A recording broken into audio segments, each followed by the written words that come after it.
नमस्कार दोस्तों, आप सभी का स्वागत है आपके अपने चैनल राज एग्ज़ाम अड्डा में। आज की जो हमारी क्लास होने वाली है उत्तराखंड करंट अफेयर की क्लास होने वाली है, जो आने वाले एग्ज़ाम के लिए काफ़ी महत्वपूर्ण क्लास रहने वाली है। करंट अफेयर की इससे पहले की अगर आपको क्लास देखनी है तो उत्तराखंड करंट अफेयर हमारी प्लेलिस्ट है भाई, उसमें जाकर सभी करंट अफेयर की क्लासों को आप वहाँ से देख सकते हैं, जो आने वाले एग्ज़ाम के लिए काफ़ी महत्वपूर्ण क्लास होने वाली है। आज का सबसे पहले प्रश्न की बात करते हैं तो माइक्रो फाइनेंस के माध्यम से ग्रामीण महिलाओं का सशक्तिकरण विषय पर राष्ट्रीय संगोष्ठी का आयोजन कहाँ किया गया? तो नैनीताल के अंदर किया गया है।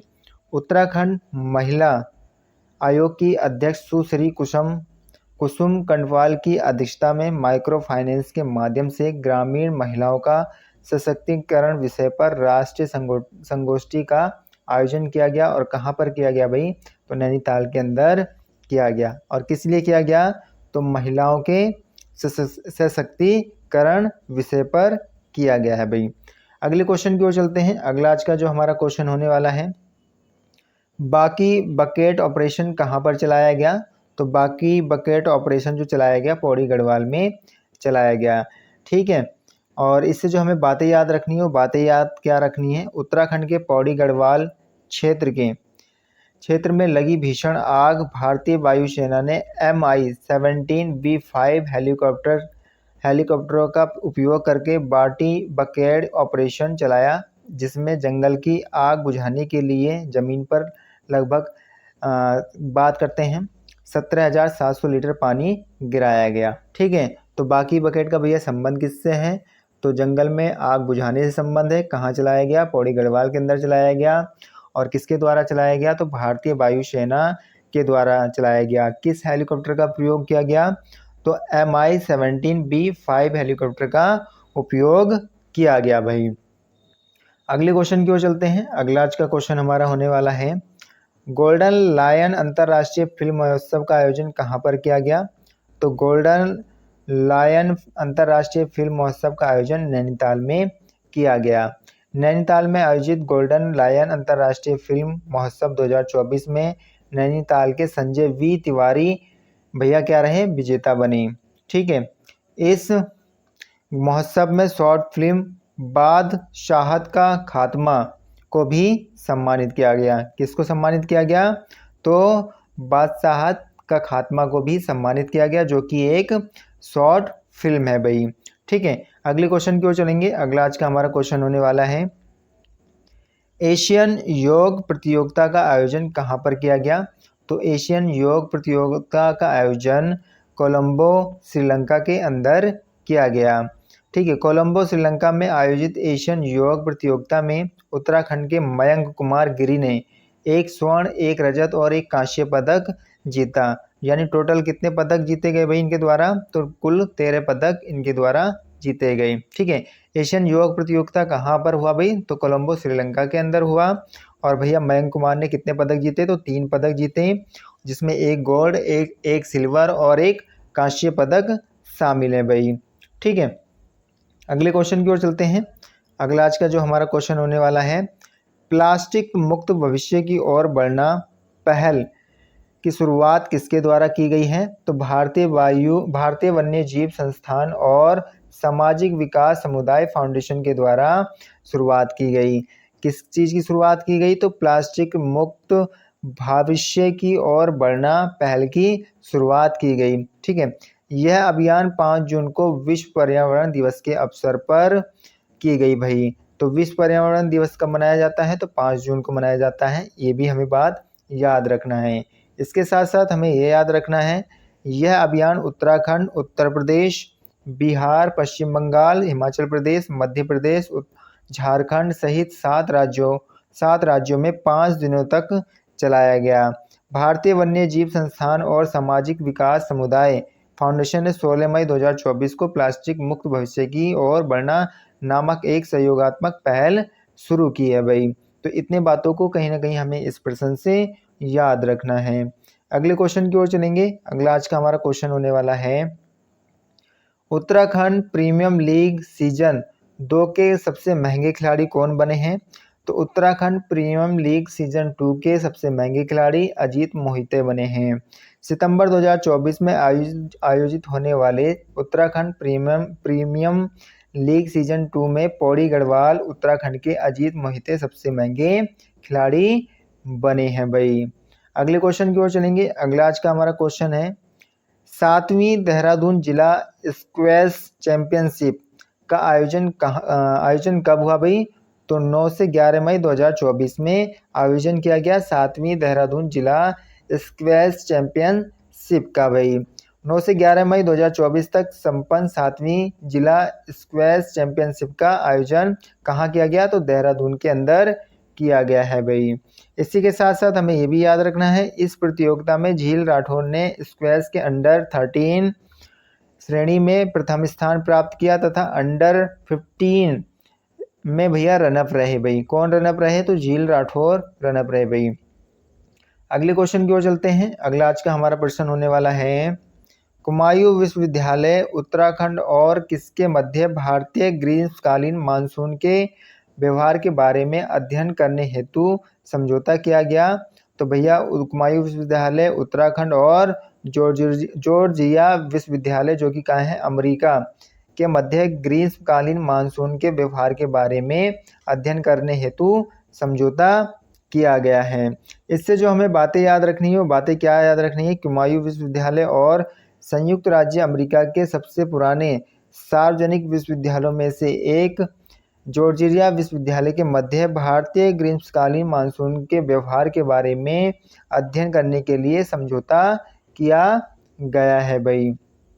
ठीक है, अगले क्वेश्चन की ओर चलते हैं। अगला आज का हमारा क्वेश्चन है मिश्रित मार्शल आर्ट यानी MMA प्रतियोगिता किसके द्वारा जीता गया? तो अंगद बिष्ट के द्वारा जीता गया। इसका आयोजन कहाँ पर हुआ? तो इसका आयोजन चाइना के अंदर यानी चीन के अंदर हुआ भाई। यह प्रतियोगिता विश्व की सबसे खतरनाक मिश्रित मार्शल आर्ट प्रतियोगिता है। आनंद बिष्ट एक फ्री स्टाइल फाइटर हैं और ये रुद्रप्रयाग के हैं। ठीक है, आनंद बिष्ट का संबंध किस जिले से है? तो ये रुद्रप्रयाग जिले से संबंध है। और गेम की बात करेंगे तो मिश्रित मार्शल आर्ट जिसको MMA प्रतियोगिता कहते हैं भाई। ठीक है, और इसका आयोजन कहाँ हुआ? तो चाइना के अंदर इसका आयोजन किया गया है भाई। ठीक है, अगले क्वेश्चन की ओर चलते हैं। अगला क्वेश्चन हमारा है साहित्य अकादमी फेलोशिप सम्मान किसको दिया गया था? तो साहित्य अकादमी फेलोशिप सम्मान रस्किन बॉन्ड को दिया गया था। ठीक है, रस्किन बॉन्ड साहित्य अकादमी फिल्म फेलोशिप सम्मान से सम्मानित हुए थे भाई। किस संस्था के द्वारा दिया गया? तो साहित्य अकादमी संस्था के द्वारा भैया ये सम्मान रस्किन बॉन्ड को दिया गया। और रस्किन बॉन्ड भैया कैसे लेखक हैं? तो ये अंग्रेजी लेखक हैं। इनका घर मसूरी में भी है जहाँ पर उनको इस सम्मान से सम्मानित किया गया है। जन्म कब होता है? 1934 में कसौली हिमाचल प्रदेश के अंदर इनका जन्म होता है। यह जामनगर गुजरात देहरादून और शिमला में पले बड़े हैं भाई। तो इतनी बातों को हमें इस क्वेश्चन से याद रखना है। अगले क्वेश्चन की ओर चलते हैं। उत्तराखंड गौरव अवार्ड से किसको सम्मानित किया गया है? तो उत्तराखंड गौरव अवार्ड से भैया हर्षित को सम्मानित किया गया है। सीधा सीधा क्वेश्चन बनेगा, हर्षित को किस अवार्ड से सम्मानित किया गया है? तो उत्तराखंड गौरव अवार्ड से सम्मानित किया गया है। इससे जो हमें बातें याद रखनी है वो बातें क्या याद रखनी है इस प्रश्न से? तो जागृति संस्था कोटद्वार द्वारा ये सम्मान दिया गया हर्षित को। हर्षित एक सितार वादक हैं। ठीक है, यह नैनीताल क्षेत्र से संबंध रखते हैं भाई। ठीक है, तो किस जो हर्षित को ये सम्मान दिया गया किस संस्था के द्वारा दिया गया? तो जागृति संस्था जो कि कोटद्वार के द्वारा दिया गया। और हर्षित का संबंध किससे है भैया? तो सितार वादक हैं ये और ये नैनीताल क्षेत्र से आते हैं भाई। ठीक है, अगले क्वेश्चन की ओर चलेंगे। अगला आज का क्वेश्चन हमारा है भारत सरकार की पेटेंट ग्रांट अवार्ड से किनको सम्मानित किया गया है? तो सुधा पाल को सम्मानित किया गया। डॉक्टर सुधा पाल को भारत सरकार की पेटेंट ग्रांट अवार्ड से सम्मानित किया गया है। इस अवार्ड को भारत सरकार के द्वारा दिया गया है। डॉक्टर सुधा पाल हल्द्वानी यानी भौतिकी विज्ञानी हैं। डॉक्टर सुधा पाल को भारत सरकार द्वारा नैनो मटेरियल करेक्टराइजेशन और रिवाइज एनालाइज पर पेटेंट ग्रांट प्रदान किया गया है भाई। ठीक है, इस मटेरियल का उपयोग रोटा वायरस को पहचानने के लिए किया जाता है भाई। ठीक है, अगले क्वेश्चन की ओर चलते हैं। अगला आज का हमारा क्वेश्चन है, हरियाणा खेल पुरस्कार से किनको सम्मानित किया गया है? तो हरियाणा खेल पुरस्कार से भास्कर भट्ट को सम्मानित किया गया है, जिनका संबंध पिथौरागढ़ जनपद से है भाई। अगले क्वेश्चन की ओर चलेंगे। अगला आज का हमारा क्वेश्चन है, पद्म विभूषित सुंदरलाल बहुगुणा स्मृति सम्मान हिमालय प्रहरी 2024 से किनको सम्मानित किया गया है? तो स्वर्गीय मग श्री देवी जो कि एक आंदोलनकारी हैं और स्वर्गीय कुंवर प्रसून जो कि एक पत्रकार हैं, इनको पद्म विभूषित सुंदरलाल बहुगुणा स्मृति सम्मान से सम्मानित किया गया है। इससे जो हमें बातें याद रखनी है वो बातें क्या याद रखनी है? स्वर्गीय हिमालय मूवमेंट पर्वतीय नवजीवन मंडल आश्रम सुंदरलाल बहुगुणा पर्यावरण शोध एवं प्रतिष्ठान द्वारा ये सम्मान दिया गया। यह पुरस्कार पहली बार किसी महिला को दिया गया है भाई।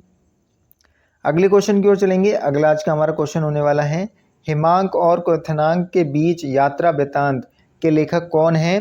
तो डॉक्टर शेखर पाठक है हिमांक और क्वथनांक के बीच यात्रा वृत्तांत के लेखक। डॉक्टर शेखर पाठक एक इतिहासकार है। कौन भैया ये? तो एक ये इतिहासकार हैं भाई। ठीक है, इनकी किताब का विमोचन शेखर पाठक की उपस्थिति में पथारोही महेंद्र मिराल, मनमोहन चिलवाल, प्रकाशक संजय जोशी ने किया है भाई। ठीक है, अगले क्वेश्चन की ओर चलते हैं। अगला आज का हमारा क्वेश्चन है, कैलाश चंद्र गहतोड़ी का निधन कब हुआ था? तो कैलाश चंद्र गहतोड़ी का निधन 3 मई 2024 को हुआ। यह पूर्व विधायक एवं उत्तराखंड वन विकास निगम के अध्यक्ष थे भाई। अगले क्वेश्चन की ओर चलते हैं। अगला क्वेश्चन है, गोपाल कृष्ण गोस्वामी का निधन उत्तराखंड में कहाँ पर हुआ था? तो गोपाल कृष्ण गोस्वामी का निधन उत्तराखंड में दूधली देहरादून में हुआ। गोपाल कृष्ण गोस्वामी का निधन दूधली देहरादून में नए बने इस्कॉन मंदिर के शिलान्यासन के दौरान हुआ है भाई। ठीक है, और निधन कब होता है? तो 5 मई 2024 को इनका निधन होता है। कितने वर्ष की आयु में होता है इनका निधन? तो 80 वर्ष की आयु में इनका निधन होता है। इस्कॉन इंडिया की गवर्निंग काउंसिल के ये अध्यक्ष थे भाई। किसके अध्यक्ष थे? तो इस्कॉन इंडिया की गवर्निंग काउंसिल के ये अध्यक्ष भी थे भाई। अगले क्वेश्चन की ओर चलते हैं। अगला क्वेश्चन है, प्रूल लाओ पैसे पाओ अभियान की शुरुआत किसके द्वारा की गई? तो प्रूल लाओ पैसे पाओ अभियान की शुरुआत उत्तराखंड सरकार के द्वारा की गई है। ठीक है, किसके द्वारा की गई? उत्तराखंड सरकार के द्वारा की गई। शुरुआत कब की जाती है? तो शुरुआत 8 मई 2024 को की जाती है। और कहाँ से की जाती है? तो रुद्रप्रयाग से की जाती है। और किसके द्वारा की जाती है? तो मुख्यमंत्री पुष्कर सिंह धामी जी के द्वारा की जाती है। प्रूल भैया चीड़ के पेड़ की पत्ती को कहते हैं। का वजन कर संग्रहण केंद्र में भंडारण किया जाएगा और लाए गए प्रूल का 50 रुपये प्रति किलोग्राम के हिसाब से भुगतान किया जाएगा, जो कि सीधे जो प्रूल लेके आएगा उस व्यक्ति के खाते में पैसे जाएंगे। इसका उद्देश्य क्या है? जंगल की आग पर नियंत्रण पाना इसका मूलभूत उद्देश्य है भाई। अगले क्वेश्चन की ओर चलते हैं। अगला आज का हमारा क्वेश्चन है, दादा साहब फाल्के पुरस्कार 2023 से किनको दिया गया है? तो दादा साहब फाल्के पुरस्कार 2023 उर्मी नेगी को दिया गया है भाई। ठीक है, इससे जो बातें याद रखनी है, उर्मी नेगी अभिनेत्री, निर्माता और निर्देशक हैं। क्षेत्रीय फिल्म श्रेणी में इनको दादा साहब फाल्के पुरस्कार 2023 से सम्मानित किया गया है। उर्मी नेगी को उनकी फिल्म सुबेरो घाम 2 जो कि एक गढ़वाली भाषा की फिल्म है के लिए सम्मानित किया गया है। उर्मी नेगी को बथोल्योली के लिए सर्वश्रेष्ठ अभिनेत्री चुना गया है। तो इतनी बातों को कहीं ना कहीं इस प्रश्न से हमें याद रखना है। अगले क्वेश्चन की ओर चलते हैं। अगला क्वेश्चन है, मिस उत्तराखंड 2024 कौन बनी है? तो मिस उत्तराखंड 2024 तान्या बनी है, जो कि कहाँ की? देहरादून के हैं। सिनमिट कम्युनिकेशन के द्वारा यह सम्मान दिया गया है भाई। अगले क्वेश्चन की ओर चलते हैं। अगला क्वेश्चन है, भैरव दत्त धूलिया पुरस्कार 2024 से किनको सम्मानित किया गया है? तो भैरव दत्त धूलिया पुरस्कार 2024 से भैया राजीव लोचन शाह को सम्मानित किया गया है। राजीव लोचन शाह एक पत्रकार हैं और ये नैनीताल क्षेत्र से बिलोंग करते हैं। यह पुरस्कार कर्मभूमि फाउंडेशन के द्वारा दिया गया है। सीधा सीधा यहाँ से क्वेश्चन ये बनेगा कि भैरव दत्त धुलिया पुरस्कार भैया किस फाउंडेशन के द्वारा दिया जाता है? तो कर्मभूमि फाउंडेशन के द्वारा भैरव दत्त धुलिया पुरस्कार दिया जाता है। प्रथम भैरव दत्त धुलिया पुरस्कार 2023 से भैया किनको दिया गया? तो जय सिंह रावत को दिया गया, जो कि एक पत्रकार हैं। ठीक है, कब दिया गया? तो 2023 में दिया गया है भाई। ठीक है, अगले क्वेश्चन की ओर चलते हैं। अगला क्वेश्चन है 10वां इंडो बंगाल अंतर्राष्ट्रीय फिल्म फेस्टिवल 2024 में सर्वश्रेष्ठ संपादन पुरस्कार किनको दिया गया? तो कार्तिकेय स्मिता को दिया गया, सुष्मिता को दिया गया। किनको दिया गया भाई? कार्तिकेय सुष्मिता को दिया गया है भाई। इससे जो बातें याद रखनी है, कार्तिकेय सुष्मिता का एक फिल्म निर्माता है भैया। ये कौन है भैया? एक ये फिल्म निर्माता है। इनकी शॉर्ट फिल्म दूरबीन के लिए सर्वश्रेष्ठ संपादन पुरस्कार से सम्मानित किया गया है। किसके लिए भैया? तो शॉर्ट फिल्म इनकी कौन सी है? दूरबीन के संपादन के लिए इनको भैया सर्वश्रेष्ठ पुरस्कार दिया गया है भाई। अगले क्वेश्चन की ओर चलते हैं। अगला आज का क्वेश्चन होने वाला है, इतने ही क्वेश्चन हमारी। आशा करूँगा आप सभी को आज की क्लास अच्छी लगी होगी। अगर आपको क्लास अच्छी लगी है तो लाइक शेयर एंड सब्सक्राइब करना ना भूलें। Thank you.